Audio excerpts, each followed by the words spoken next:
One of two protesters fatally shot in Kenosha, Wisconsin on Tuesday night by a 17-year-old vigilante gunman from Illinois was filmed taunting a group of armed individuals moments before he was killed.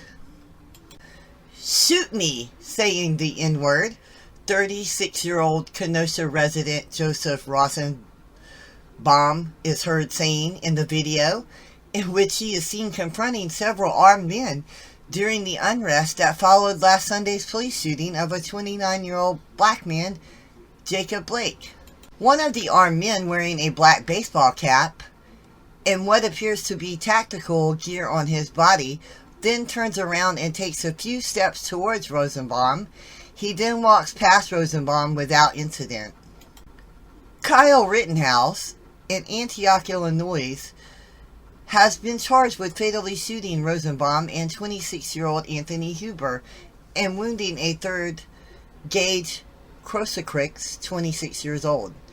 Rittenhouse shot one of his victims 5 times, including in the head, the criminal complaint reveals, but his attorney has claimed it was he who was attacked and insisted he was acting in self-defense. Rittenhouse attorney Lin Wood said the 17-year-old vigilante was attacked with lethal force and had the right to defend himself when he shot dead the 2 Black Lives Matter protesters and injured a third man. Attorneys representing Rittenhouse have said he acted to defend himself. Kenosha County prosecutors said in court records this week that Rosenbaum was the first person Rittenhouse shot around 11:45 p.m. on Tuesday.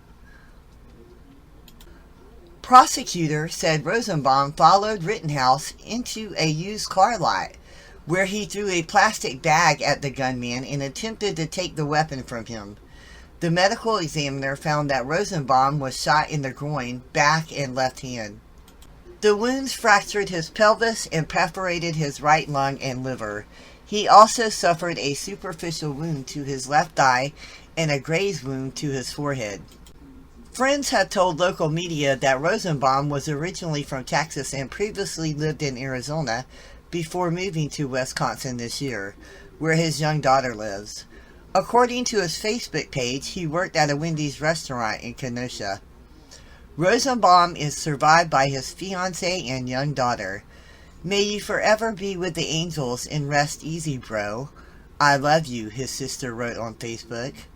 After shooting Rosenbaum, Rittenhouse then ran down the street and was chased by several people shouting that he just shot someone before he tripped and fell, according to the complaint and video footage. Huber of Silver Lake, Wisconsin, was shot in the chest after apparently trying to wrestle the gun away from Rittenhouse, the complaint says. Hannah Grittens, Huber's girlfriend, told WBBM-TV that he pushed her out of the way before chasing after the man others on the street had identified as the shooter. Huber's friends gathered at Kenosha State Park this week to remember him and his passion for skateboarding.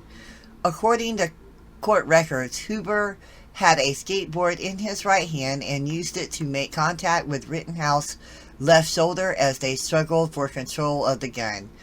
Other protesters remembered Huber on Wednesday night near the spot where he was shot, and Giddings told the group that he was an amazing person. He took down an armed gunman with nothing but his skateboard, Giddings said, according to the Chicago Tribune.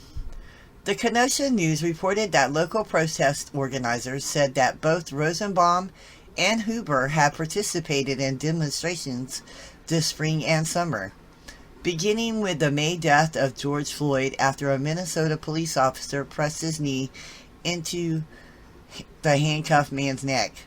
"They came out here every time with us," said Portia Bonet, a Kenosha's resident who has organized protests.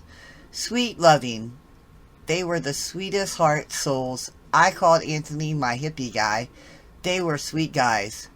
Bennett said that she was particularly grateful to Huber, who stood in front of her when authorities used tear gas during protest outside the Kenosha County Courthouse this week. According to court records, Huber has a criminal record that includes several arrests for battery, drugs, and other charges. At the time of his death, Rosenbaum had an open criminal case of battery, disorderly conduct, and domestic abuse charges. The third man to be shot was wounded in the left arm. Court records said Grosskreutz appeared to be holding a gun when he approached Rittenhouse after he shot at Huber. Grosskreutz is an activist who volunteered as a medic during the Kenosha demonstrations, according to Milwaukee activist Bethany Grosskreutz. She said Grosskreutz was part of a group of roughly 24 activists who have demonstrated around Milwaukee in the wake of Floyd's death and went to Kenosha to protest.